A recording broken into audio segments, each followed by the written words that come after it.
আসসালামু আলাইকুম, সবাই কেমন আছেন? আশা করি সবাই ভালো আছেন। চলে আসুন নতুন একটা রেসিপি নিয়ে। আজকে বানিয়ে দেখাবো আলু দিয়ে হাতে মাখা কাচকি মাছের চচ্চড়ি। তো চলুন দেরি না করে পুরো প্রসিডিওরটা দেখিয়ে দিই। তো প্রথমে একটা ফ্রাই প্যানে আমি দিয়ে দিচ্ছি আলু কুচি করে কাটা।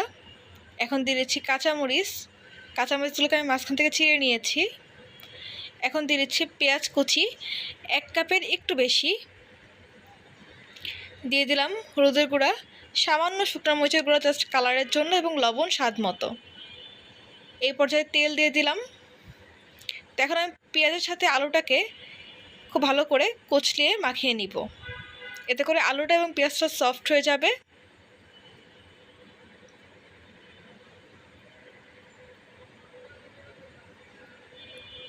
ভালো করে মাখিয়ে নিচ্ছি।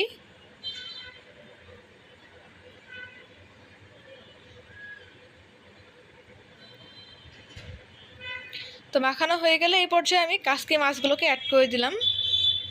এখন খুব আলতো হাতে কাচকি মাছটাকে আলু এবং পেঁয়াজের সাথে মিক্সড করে নিতে হবে।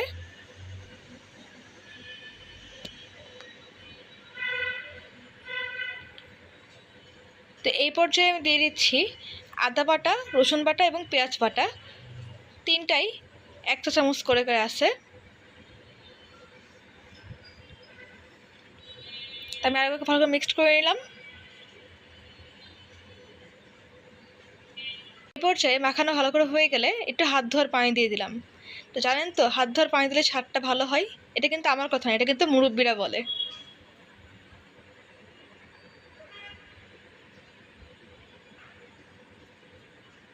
তো চুলায় দিয়ে ঢেকে দিলাম। তো কিছুক্ষণ পর চেক করতে আসলাম।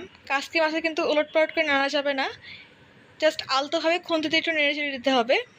খুব ভালো হয় যদি আপনি ফ্রাই প্যানে ধরে একটু ঝাঁকিয়ে দেন, তাহলে খুব বেশি ভালো হয়।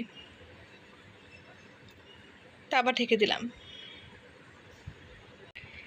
দেখেন কিছুক্ষণ পরে কাচকি মাছে কিন্তু পানিটা একদমই শুকিয়ে গেছে, তেল ভেসে ভেসে উঠছে। এই পর্যায়ে এটাকে নামিয়ে নিচ্ছি। তারপরে সেটা আরেকটু ভাজা ভাজা করতে পারেন, তবে আমি এরকমই চাচ্ছি, এই জন্য নামিয়ে নিলাম। তো দেখেন মাশাআল্লাহ, দেখতে কতটা লোভনীয় হয়েছে, একদম তেল ভেসে ভেসে উঠেছে। তা আমরা তো মাছে ভাতে বাঙালি, দুপুরবেলা গরম ভাতের সাথে যদি এরকম কাচকি মাছ চচ্চড়ি পাওয়া যায়, তাহলে আর কিছু লাগবে? একদম জমে ক্ষীর, তাই না? তো হোপফুলি ভিডিওটা ভালো লেগে, যদি ভালো লেগে থাকে অবশ্যই লাইক দেবেন, কমেন্ট করবেন, শেয়ার করবেন। চ্যানেলটাকে যারা সাবস্ক্রাইব করেন, চ্যানেলটাকে প্লিজ সাবস্ক্রাইব করবেন। পরবর্তীতে অন্য কোনো ভিডিও নিয়ে আপনাদের মাঝে আবার হাজির হয়ে যাব। আজকের মতন আল্লাহ হাফেজ।